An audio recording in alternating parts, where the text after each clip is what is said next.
دیکھیے دوستوں، یہ عبد کے کمرشل ایریا کے درمیان موجود گھر کو انہوں نے باہر اسٹال لگا کے اس کے کمرشل ایریا کے سے بچنے کے بجائے اس کے اندر شامل کر لیا۔ گھر میں داخل ہوں تو سامنے جو وال پارٹیشن کی تھی اس کو چھوٹا کر کے اپنے اسٹیچو جو بھگوان کا ہے وہ رکھا ہوا ہے۔ سیریمونیل روم بالکل اسی طرح سے، اس میں ناریل پانی کا اسٹال لگایا ہوا ہے۔ اسی طرح سے ڈائننگ ایریا میں ناریل پانی کا اسٹال لگا کے انہوں نے اپنے آپ کو کمرشل ایریا میں شامل کر لیا۔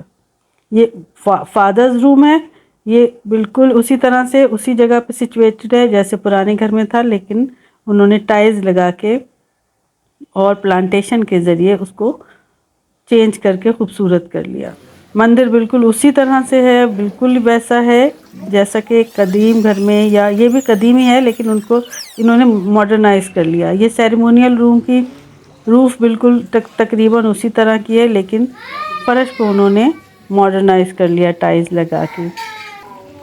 اس طرح سے ان کے جو گھر ہیں، اچھی بات مجھے یہ لگی کہ وہ اس کو کتنا بھی چینج کر لیں لیکن اس کا بیسک نقشہ اسی طرح سے رکھتے ہیں۔ کنویں کی جگہ پر انہوں نے پانی کا حوض لگا لیا، لیکن پانی کا وہاں پر ہونا ضروری تھا، اس لیے انہوں نے اس کو کسی بھی صورت میں رکھا۔